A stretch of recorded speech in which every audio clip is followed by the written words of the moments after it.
We got another super chat question here. Another Black Experience, $5 super chat. Thank you, sir. He said, I'm preparing to go monk. I think he means like monk mode for 3 months. And I want to get over my addiction to female validation. Any tips? What I was talking about? What I just been talking about this whole what me and Tony was talking about at the beginning of the show. What's your purpose in life? That's what's going. For all you guys wondering how I stopped chasing tail, and before I became a trainer, right? What I would do is, this is no joke, right? I would match on Match.com. I would sit there. I've never been a Tinder fan, and every day I would send out like 100 copy and paste messages a day, and some respond, this, that, and the other, and that's what I did. When I became a trainer at the gym, and I was trying to build that business up, all of a sudden that went away. All of a sudden, I pretty much indirectly became monk mode just by getting on my grind. Because at that point, I was only focused. See, up to that point, till I became a trainer, Tony, up to that point, I had ample time on my hand. When I became a trainer and I did the math at the gym, I said, you know what? This is time. This is the time. Shout out Red Pill Chauvinist. This is the time I can change my life. I need to eat, sleep, and crap in this gym. This is all I'm gonna do, because I'm at a point now in this gym. I did the math.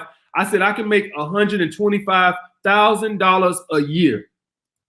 120, which at that time was would have been by far the most money I ever made in my life. And I said, this is it. I said, no women. I was already dating a woman at the time, so I ain't have to go out and chase women. But even if I hadn't had her, I could have went monk mode to build my business. And I just lived, sleep. And matter of fact, that woman, we stopped talking because I wasn't able to give her the time anymore that I was giving her. I told her I could only see her on Sundays, opposed to when she used to come over a couple of times during the week. I couldn't do that no more. I told her I could only see her on Sundays. Over time, that became the issue. And I said, you go ahead. I'm focusing on this. Yeah. And that's what killed my addiction to female validation. What was her response when you told her that? I'm curious. Oh no, it was a slow pullback, Tony. So okay. I didn't tell her directly that. My actions said that. Okay. I'm not that cold-hearted to say, listen, I wouldn't do that. But my actions, nothing. When a woman brings something to you and you don't change, your actions say that. And my actions, if I wanted it to work out with us after you bringing it to me a couple of times, guess what I would do, Tony? I would make the time. So my actions is saying, if you got an issue with it, you go ahead and go on, because I didn't make the time. So what I tell you guys, if a woman wants to see you, regardless if she worked 2 jobs in school and to be a doctor, if she wants to, she can make the time. It might be a little tight, right? But if she wants to, she'll make the time. I didn't make the time, right? And so that my actions said that. But and so, but that killed my getting on my purpose and grind.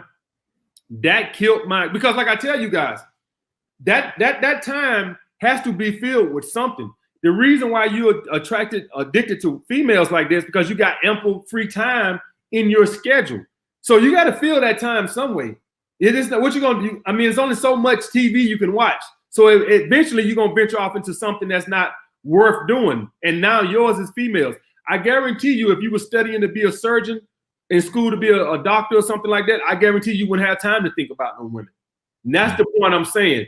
If you really on your grind, if you really on your purpose, you'll see it naturally goes away. I don't have time for that crap. I don't have time to be on Match all day, sending out 100 messages to a different type of women. I don't have time. Even right now, I'm writing my next book. I'm doing this interview with you. After I get through doing this interview with you, I'm gonna go on my Patreon and I gotta answer the questions that they write and stuff on, because I go through all the questions and I answer the questions for my Patreon, because they support me on Patreon. So I answer their questions, which also create other video ideas, by the way. And so that's what I'm talking about. And so I don't have time to let's say I wasn't doing this interview with you, Tony, and let's say I didn't have that Patreon. Well, you know what? Let's go on Match and let's send out 100 messages, because I don't have nothing else better to do.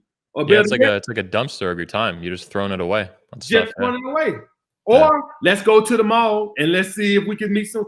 And that's the point, guys. Either you're gonna do something productive or you're gonna do something that's gonna waste your time. The only way you're gonna get over that female attention thing you got going on is to do something productive, which is get on your purpose. So you need to find out, what do I need to do? What am I passionate about? And something that I don't mind working 80 hours a week. I don't mind doing this. Look how many collabs I done did over the last week. Yeah, you're on fire, man. You're killing it. Well, the thing with me was I was in a little shell, and so I just didn't deal with people. And I just said, you know what? And I mean, you was talking about that. I don't even want to bring that up, but you know what I'm talking about. Yeah. And I stayed off to myself. And so a lot of guys had to ask me long time. Like anybody who watched that Roommates podcast, the guy said, I asked this guy over a year ago, and I finally got him on the show. And I had just ignored all requests. I was like, I don't want to deal with nobody. I'm just gonna stay off to myself. I don't want to bother with nobody. And I just said, you know what? I'm not gonna let negative people keep me from expanding my business and stuff like that. And so that's why all these things have just piled up, and I just started back doing them. Well, that's a good example of you being open-minded and kind of active-minded. You're like, all right, let me change this up and pursue something new, which is collabs. Your fans, I think, are loving it, man. They're seeing you all over the place now. Yeah, awesome. yeah, they exactly. They give me to see the interactive side of AMS because they so used to me just being by myself. So yeah, you're absolutely right. Speaking of that, what inspired you to start the 4 Horsemen of Game?